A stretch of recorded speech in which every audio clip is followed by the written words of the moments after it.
혹시 이런 경험 있으신가요? 분명 내가 맞는 말을 하고 있는데 상대방의 기세에 눌려 결국 사과하고 나오는 상황. 집에 돌아오는 길에 그때 이렇게 말했어야 했는데 하며 이불킥을 하는 상황 말입니다. 혹은 이런 경험도 있으실 겁니다. 회의실에서 분명히 좋은 아이디어를 제안했는데 목소리 큰 상사 한마디에 분위기가 싸늘해지고 나도 모르게 제가 다시 생각해 볼게요 라고 말하고 있는 자신을 발견한 적 있으신가요? 또는 오랜 친구와 대화하다가 분명히 내가 더 많이 알고 있는 주제인데도 불구하고 어느 순간 그 친구의 의견을 따르고 있는 자신을 발견하거나 처음 만난 자리에서 상대방이 풍기는 분위기에 압도되어 내 원래 생각과 다른 말을 하고 돌아온 경험 말입니다. 이런 상황들은 당신이 무능해서가 아닙니다. 말주변이 없어서도 아닙니다. 지식이 부족해서는 더더욱 아닙니다. 당신은 단지 아직 아무도 제대로 가르쳐주지 않은 하나의 게임 규칙을 모르고 있었을 뿐입니다. 오늘 저는 그 규칙을 처음부터 끝까지 낱낱이 해부해드리겠습니다. 사람들은 흔히 대화의 기술이라고 하면 화려한 수식어나 논리적인 반박을 떠올립니다.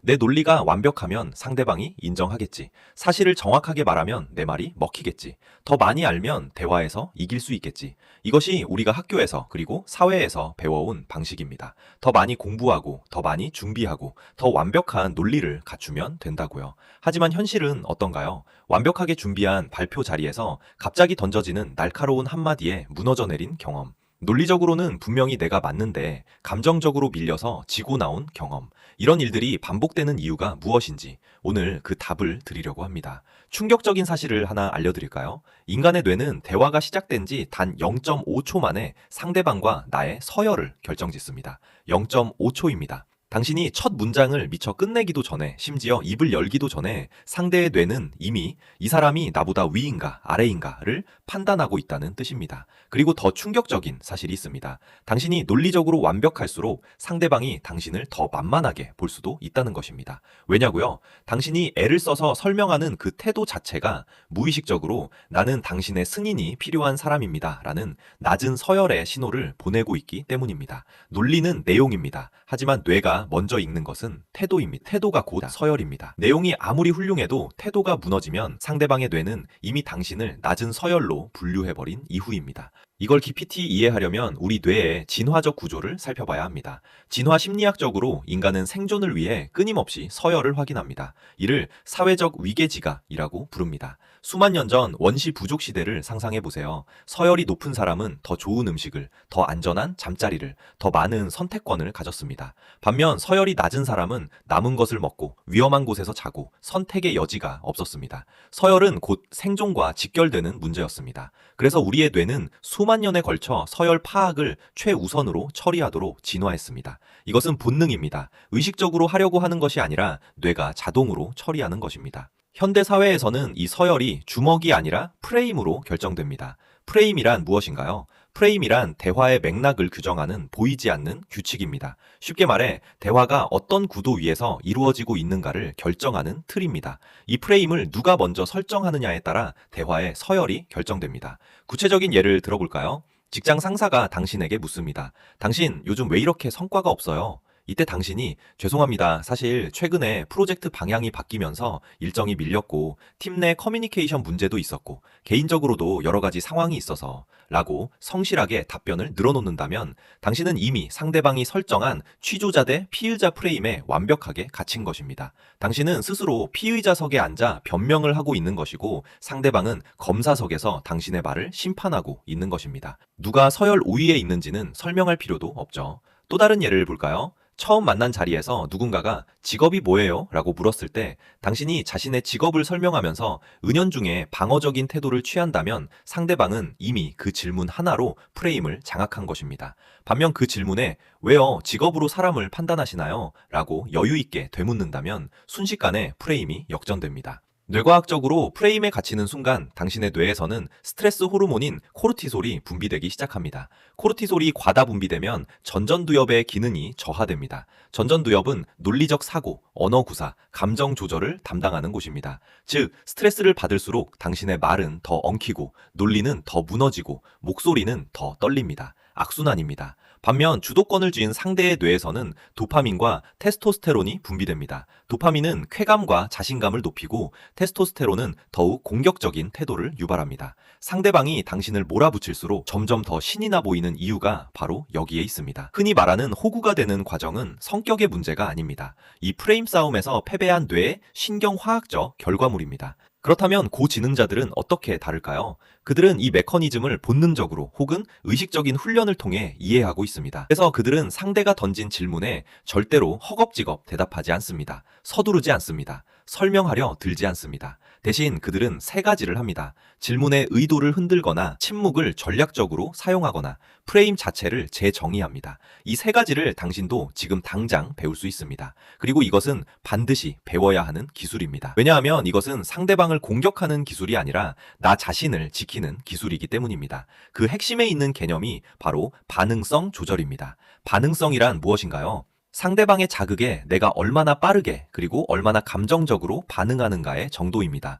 반응성이 높을수록 상대방이 당신을 쉽게 조종할 수 있습니다. 반응성이 낮을수록 당신은 대화의 주도권을 유지할 수 있습니다. 가장 위험한 것은 상대방의 공격에 즉각적으로 반응하는 것입니다. 화가 나서 목소리를 높이는 순간, 당황해서 말이 빨라지는 순간, 불안해서 필요 이상으로 설명을 늘어놓는 순간, 당신의 서열은 바닥으로 추락합니다. 심리학에서는 이를 정서적 전염에 굴복했다고 표현합니다. 상대방의 감정 상태가 당신에게 그대로 오마붙은 것입니다. 오늘 당장 연습해보세요. 누군가 당신에게 불편한 말을 던졌을 때 즉각 반응하는 대신 딱 3초만 상대의 눈을 바라보십시오. 처음에는 어색하게 느껴질 것입니다. 하지만 그 어색함을 느끼는 것은 당신만이 아닙니다. 상대방도 그 침묵 속에서 훨씬 더 큰 불편함을 느끼게 됩니다.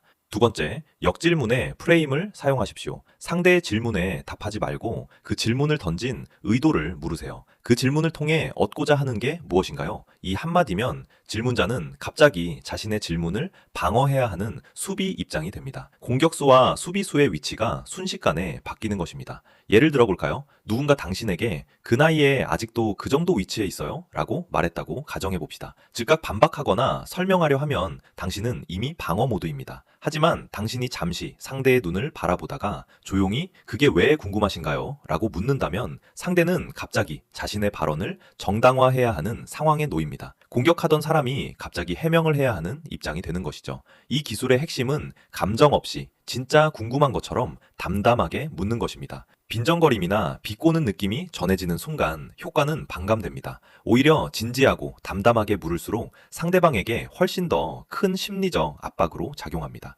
이 역질문의 또 다른 강점은 상대방으로 하여금 자신의 발언을 스스로 돌아보게 만든다는 것입니다. 무의식적으로 던진 공격적인 말이 상대의 입에서 다시 정당화되는 과정에서 그 말의 공격성이 더욱 두드러지게 됩니다. 결과적으로 상대가 스스로 민망함을 느끼게 되죠.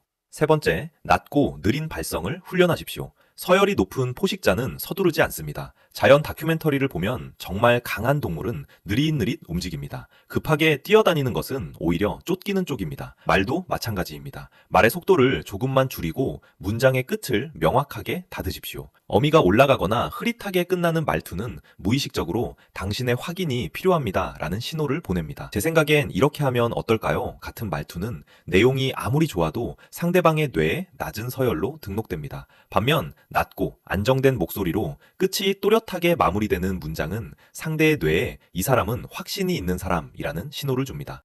이렇게 진행합니다. 단 한 문장이지만 그 끝을 낮고 명확하게 닫는 것만으로도 전달되는 무게감은 완전히 달라집니다. 목소리는 타고나는 것이 아닙니다. 훈련됩니다. 오늘부터 일상 대화에서 말 끝을 한 박자 더 천천히, 더 낮게 마무리하는 연습을 시작해보세요. 처음에는 의식적으로 해야 하겠지만 반복하다 보면 어느 순간 자연스러운 당신의 말투가 됩니다. 여기까지 들으셨다면 한 가지 오해를 반드시 짚고 넘어가야 할 것 같습니다. 지금까지 제가 말씀드린 내용이 상대방을 조종하거나 굴복시키는 기술처럼 들리셨을 수도 있습니다. 혹은 이 기술을 익히면 매 대화가 힘겨운 권력 싸움이 되는 것 아니냐고 걱정하실 수도 있습니다. 하지만 대화에서 승리한다는 것은 상대를 굴복시키는 것이 아닙니다. 상대가 나를 함부로 대할 수 없는 존재로 인식하게 만드는 것입니다. 이 두 가지는 근본적으로 다릅니다. 상대를 굴복시키려는 사람은 결국 적을 만들고 관계를 파괴하며 자신도 지칩니다. 하지만 자신의 경계를 분명히 하고 흔들리지 않는 중심을 가진 사람은